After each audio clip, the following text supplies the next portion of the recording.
Today is all about our intra-connected identity. We often hear the term interconnected.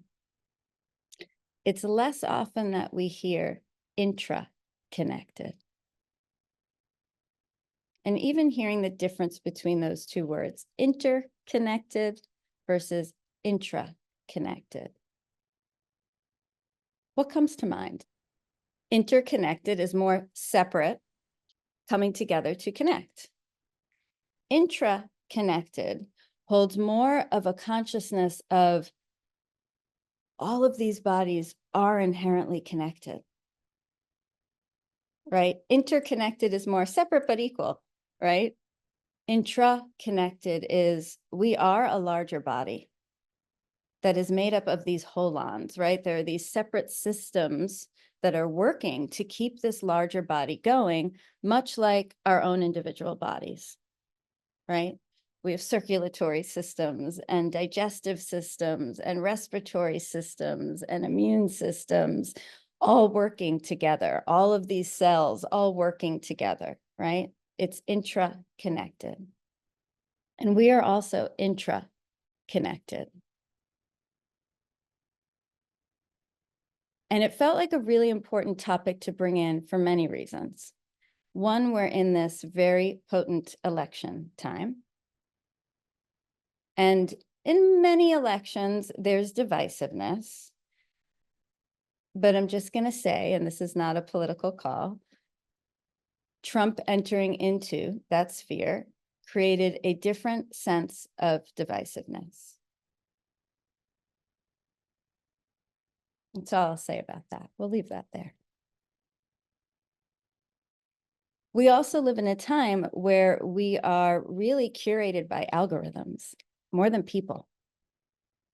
And algorithms know that if we instill fear, it creates more attention. And so by default, we are constantly interacting with systems that are meant to create fear. And what does fear do? Divides, right? Fear happens, we constrict, right? It no longer feels safe to be in that intra-connected system. We now have to pick and choose what we want to be interconnected with if we have the consciousness to do so. It's also a Scorpio new moon today. Happy new moon. And this new moon is all about ego death, which is something that we talk a lot about in the psychedelic world. I have a lot of issues with how that is brought up. We need our egos. Egos are important. We do not need full dissolving of ego. That would be dangerous. Just going to say that. But there are parts of the ego that absolutely need to simmer down or feel more respected and valued so that that intra-connected self can create more of a collaboration, right? And the other thing that made this really important as part of the call today is because it's the Day of the Dead. And it was just Halloween. And we're in a time where the spiritual realm is called in to expand our sense of self. So we have this Scorpio new moon saying, dissolve some of your sense of self. We have this potent Day of the Dead saying, expand sense of self. And it feels really important that we play with, what does it mean to be intra-connected? So I started thinking about this. And last night, I fell heavily into the question of, when did I start to feel separated? And so I invite you to start thinking about that for yourselves. How old was I when separation of self started to come in? Because when we're born into the world, for most of us, There is a deep sense of connection in that we need other to survive. We can't feed ourselves as babies, as human babies, right? So the dependency is right there, and we are born into this sense of, oh, we need others. Great. Okay, that's what we're working with here. And when I asked myself the question, the first thing that came up was it when your mom died? Was that when you started to feel separateness? And it actually wasn't. Because when my mom died, I wasn't even fully aware of what that meant at 6 years old. I didn't know what death meant. I wasn't feeling grief at 6 years old. I didn't cry. I felt like she was still very much there. And I realized it was when I moved to Connecticut.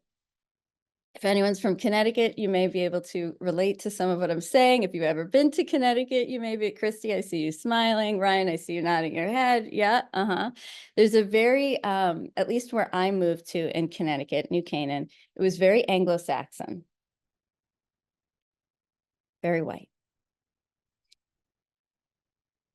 And I grew up on Long Island in New York, where it was very diverse.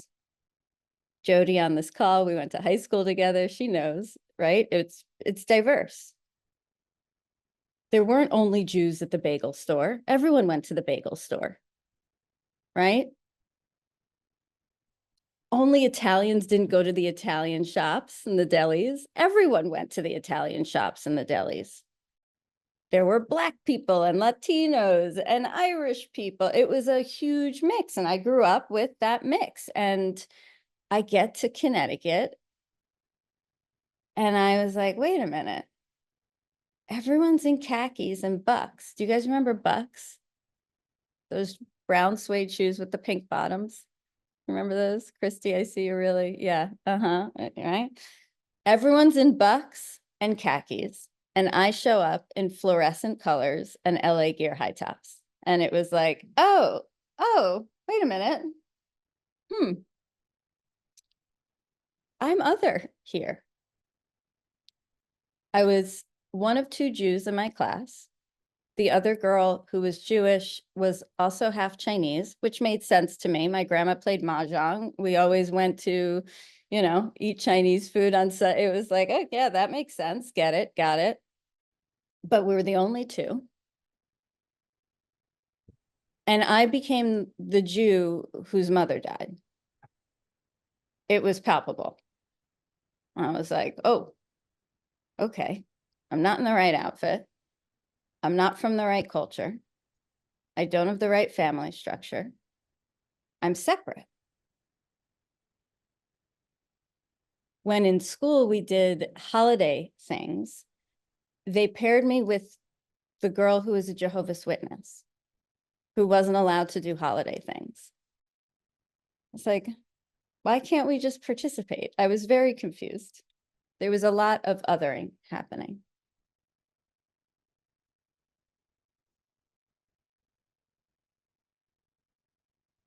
And I recently was working with a woman who had to move to 4 different countries in the last 6 years.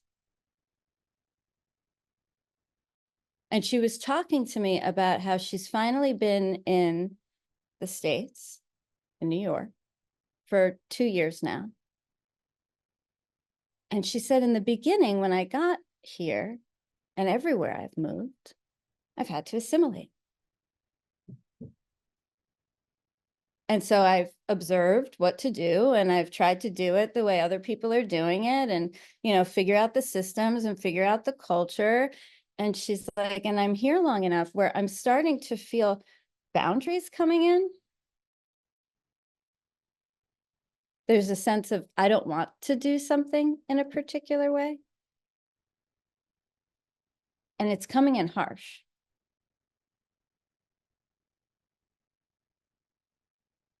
And there are many instances where her sense of belonging got rocked. And I felt in, maybe for the first time, what happens when our sense of connectedness, our sense of belonging gets severed. And what that does to our communication, what that does to the way we set a boundary, it's not gentle.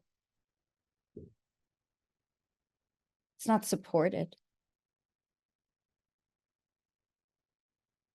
I know that there is at least one of you who's a musician on this call. No, two. And I can very much bet that you understand that when you're working with other musicians and the goal is to make music,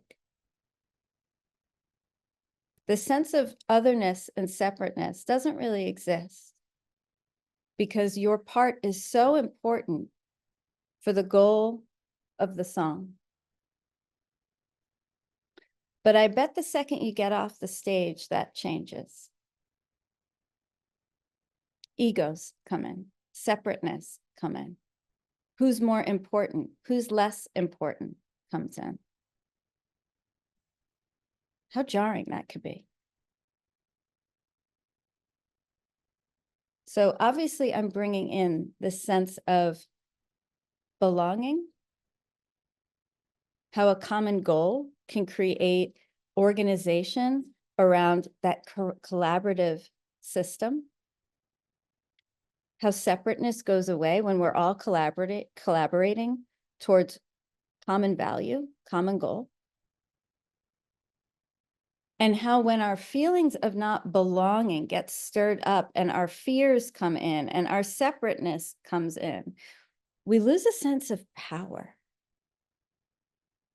And suddenly our communication can come without that gentleness that happens when we are coming from a connected system.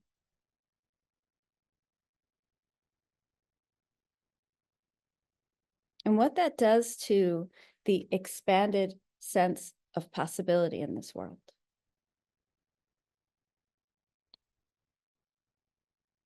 So themes to start thinking about.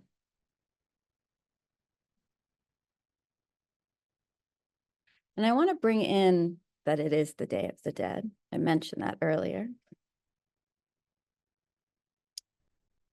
Because last night I paused my preparation for this call and I went to a Day of the Dead celebration. I live in Watsonville and there's a very large Mexican, particularly Oaxacan population here. And I watched these children on stage holding a picture of a dead loved one and dancing with it. And they were stretching that picture out and pulling it back in. And then all of the children lined up on stage. And a woman handed each of them a microphone. And they said the name of their dead loved one aloud. And all of us in the crowd had to repeat, presente, presence. Welcoming in their presence. I obviously couldn't keep it together. I'm like sobbing, presente, like presente, sobbing. It was so powerful and potent. And I was thinking of myself as a little kid. And I was thinking of that othered little girl whose mother died, who was not like the other kids. And I was thinking, imagine I had this. Imagine that the whole community comes together and honors our extended sense of self into the spirit world, holding that importance, holding their presence. What that could have done. How beautiful that these children have that. It was so powerful that our sense of self doesn't stop with aliveness. We also get to carry our sense of self with those who have passed and have a relationship with spirit and have a relationship with those who came before us in honor of. Feel how much that expands our sense of intra-connection. There's so much power there.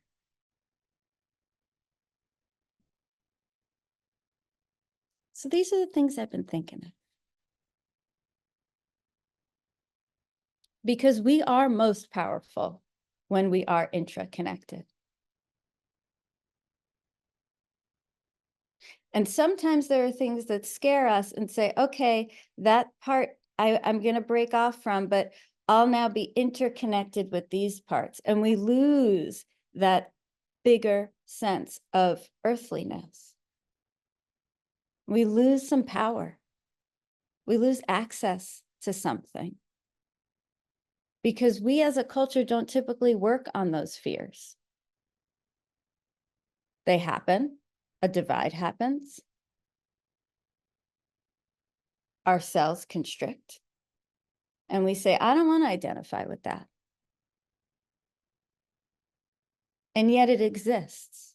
We do that with our own sense of self, within our own bodies. There's a feeling that may come up that we go, I don't want to identify with that part of myself.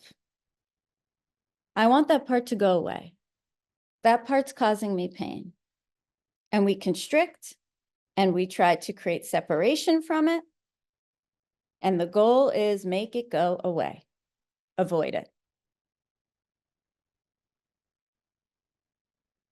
So that happens internally and it happens externally. And our infinity container calls are all about integration. Integration is all about weaving these parts back together, valuing these parts, holding a different understanding of why they exist. One of the hardest things for me to try to integrate with is the energy of like a Trump, who's creating so much fear and so much divisiveness. I want to say, I don't identify with that. Well, guess what? It's here. It's here.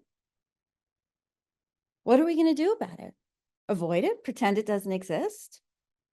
Pretend that uncle who is suddenly more racist than ever, pretend he doesn't exist? That happens. That's what we're doing. That's as a society. That's what we do. Cut it off. I don't like that. That's not me. And yet it is. We have to face this. So it felt like this topic was so potent for all of these reasons in this very moment of how to get ourselves back to a sense of intra-connection. Now, that doesn't mean we have to stay with our abusive people. That's not what that means. Sometimes we need boundary. It's like if our internal systems didn't have membranes and any separation, we wouldn't survive, right? We need those separations, right? So now I'm bringing in some complexity here because there's paradox to the conversation.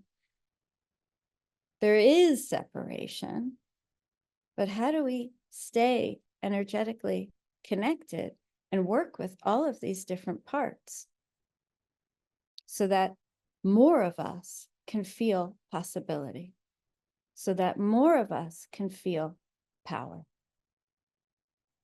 Because when we are interconnected, we are our most powerful.